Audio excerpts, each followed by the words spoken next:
Alors,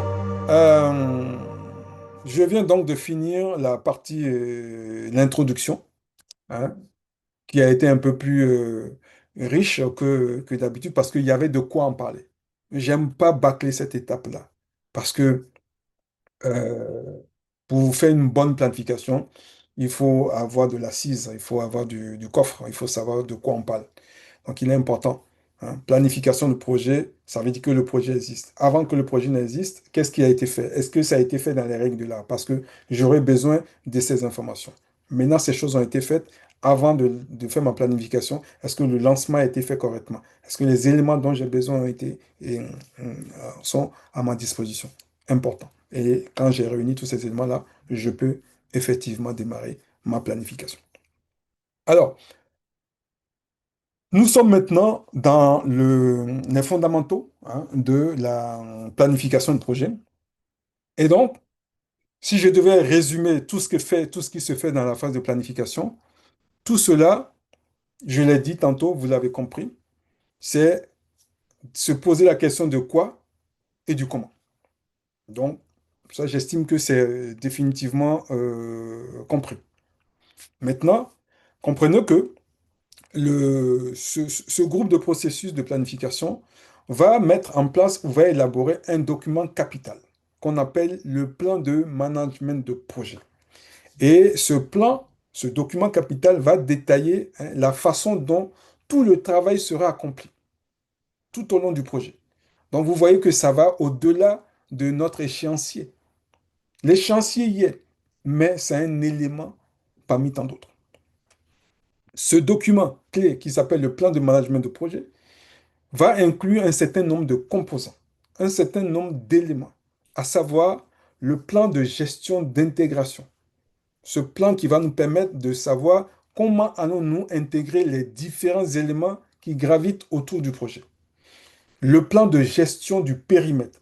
Ce plan qui va nous permettre de dire c'est quoi notre livrable, c'est quoi notre périmètre, qu'est-ce qui y est et qu'est-ce qui ne l'est pas dedans. Nous allons le définir et après nous allons nous dire comment allons-nous mettre cela en place. Voilà à quoi répond ce plan de gestion de périmètre. Nous allons toujours dans notre plan de management de projet parler du plan de gestion de l'échéancier.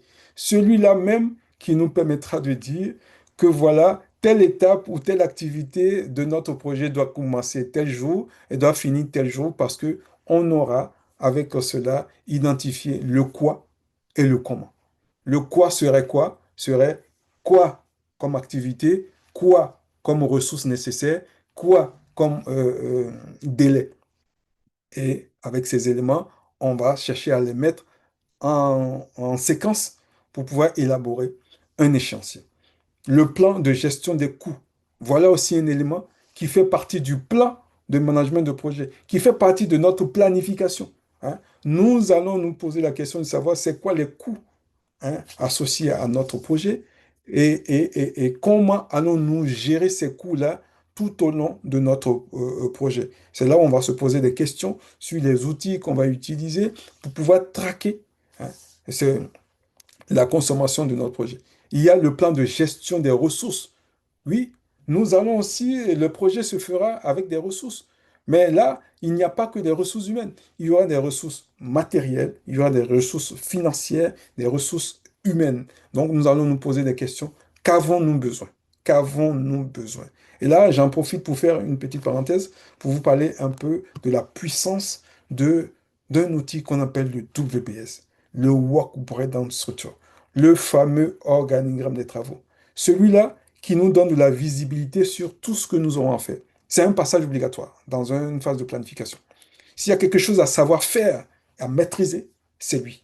Parce que il nous permet de voir clairement les activités associées à notre projet grâce à la vision granulaire qui nous donne, on va constituer les activités de nos projets, on va pouvoir les mettre en séquence pour élaborer notre échéancier. Grâce à ce WBS, nous allons avoir une connaissance un peu plus fine sur les compétences, sur les ressources nécessaires pour accomplir telle ou telle activité. Et donc, nous allons pouvoir élaborer un plan de gestion de ressources. Grâce à ces détails qui sont dans notre fameux WBS, nous aurons une vision plus claire, plus lucide sur des potentiels risques.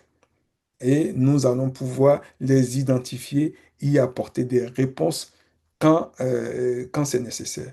Grâce à notre fameux WBS, nous pourrons savoir où sont les points de difficultés en termes de qualité sur lesquelles nous allons faire notre focus. Hein. Grâce à ces différentes tâches qui viendront de notre WBS, nous aurons une idée claire sur les parties prenantes. Qui sont ceux qui constituent notre partie prenante? Comment allons-nous communiquer avec ces parties prenantes-là? Ainsi de suite, ainsi de suite. Donc, très, très, très important. Retenez que la planification, ce n'est pas que gérer ou planifier l'échéancier, c'est à minima 10 domaines de connaissances qu'il faut planifier. Vous voyez? Je crois ceux qui sont déjà engagés pour le CAPM et le PMP maîtrisent parfaitement cela. Pour ceux qui découvrent, retenez cela.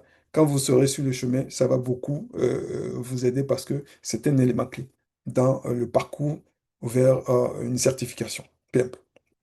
Donc ça, c'est le fameux plan de management de projet. Bien entendu, là, je vous ai résumé cela, mais dans ce plan de management de projet, il y a d'autres éléments comme les références de base et autres, mais nous n'en sommes pas là. Nous ne sommes pas en train de faire une formation sur la gestion de projet. Nous parlons exclusivement de la planification.